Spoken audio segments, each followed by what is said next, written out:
सांगली मिरज रोडवरील 67 अतिक्रमणे हटवली. सांगली मिरज कुपवाड शहर महानगरपालिका क्षेत्रात अनधिकृत बांधकामे आणि अतिक्रमणाविरुद्ध महापालिका प्रशासनाने अत्यंत आक्रमक पवित्रा घेतला आहे. महापालिका आयुक्त श्री सत्यम गांधी यांच्या थेट निर्देशनानंतर आज सांगली मिरज कुपवाड रोडवरील विश्रामबाग चौक, जुना जकात नाका व दांडेकर बाजार समोरील अनेक वर्षांपासून असलेले 67 अनधिकृत खोक्याचे अतिक्रमण पूर्णपणे हटवून रस्ता मोकळा करण्यात आला. या धडक मोहिमेवेळी अतिरिक्त आयुक्त श्री राहुल रोकडे यांनी प्रत्यक्ष घटनास्थळी उपस्थित राहून संपूर्ण कारवाईचे संकलन केले. कायदेशीर प्रक्रियेनंतर कठोर कारवाई. सदर अतिक्रमण हटवण्यापूर्वी नगररचना विभागातर्फे कायदेशीर प्रक्रिया पूर्ण करण्यात आली होती. उपायुक्त श्रीमती अश्विनी पाटील यांच्या मार्गदर्शनाखाली सहाय्यक संचालक नगररचना श्री हनुमंत मारनूर यांच्या पथकाने महाराष्ट्र प्रादेशिक व नगररचना अधिनियम 1966 आणि महाराष्ट्र महानगरपालिका अधिनियमातील विविध कलमांन्वये संबंधित सर्व 67 खोकी धारकांना पूर्वसूचना नोटीस बजावली होती. विविध मुदतीत अतिक्रमण न हटवल्यास आज प्रशासकीय बळाचा वापर करून ही निष्कासनाची कारवाई करण्यात आली. कारवाईतील सहभागी अधिकारी व यंत्रणा अतिक्रमण निर्मूलन विभागाच्या उपायुक्त श्रीमती स्मृती पाटील, अधीक्षक अतिक्रमण निर्मूलन श्री मद्रासी, मुख्य स्वच्छता अधिकारी श्री सचिन सागावकर, मुख्य सुरक्षा अधिकारी श्री मुकेश मिरजकर यांच्या पथकामार्फत ही मोहीम राबविण्यात आली. यासोबतच महापालिकेचे इतर संबंधित अधिकारी, कर्मचारी आणि मोठा पोलीस बंदोबस्त तैनात करण्यात आला होता. आयुक्तांचा इशारा व नगरपालिकेचे समाधान.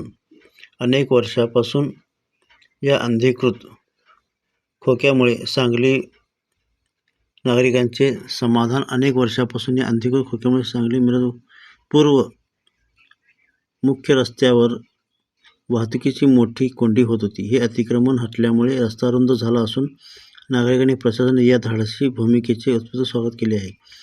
शहराच्या नियोजित विकासात आणि वाहतुकीच्या प्रवाहात अनधिकृत बांधकामे हा सर्व मोठा अडथळा आहे. यापुढे सांगली मिरज आणि कुपवाड परिसरातील सर्व प्रमुख रस्त्यावरील अतिक्रमणे कोणत्याही दबावाशिवाय हटवली जातील.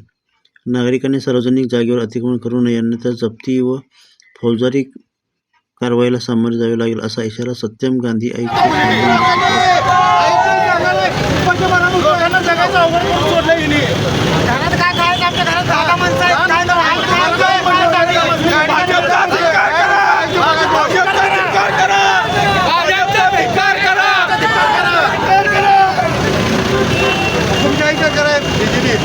हिंदू मुस्लिम केल्याशिवाय काही दुसरं येत नाही. फक्त हिंदू मुस्लिम करायची, गोरगरिबांना मारून टाकायचं एवढंच आहे. आम्ही कमवून का आलो तर भीक मागून खायचं काय? मी हे सांगा.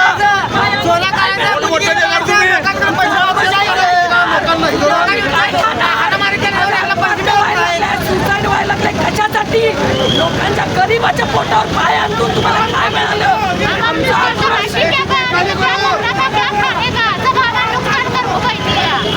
जनतेची आवाज कोण ऐकणार? कोण ऐकणार जनतेची आवाज?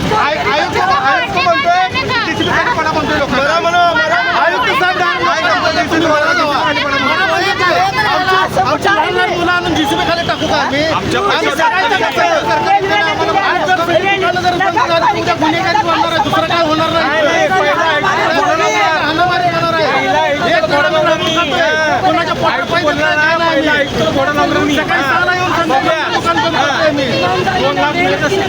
पालकमंत्री म्हणतात आयुक्त चांगलं काम करतात म्हणून.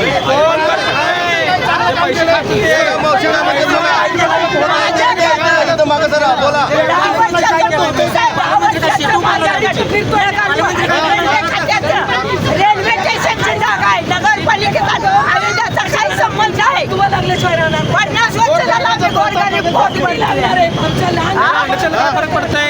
2 लाख पगार घेते, 2 लाख पगार घेते, बायका पोरं सांभाळते, त्यांना का फरक पडतं? कुमारांना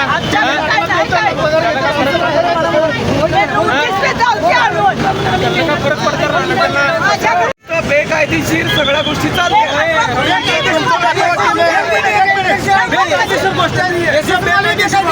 तुम्ही कारवाई करा.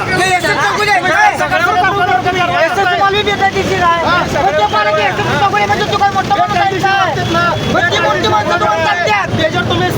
तुम्ही आमच्या गरीबाच्या मारायला आमच्या गरीबाच्या मोठ्या पाय मारायला आहे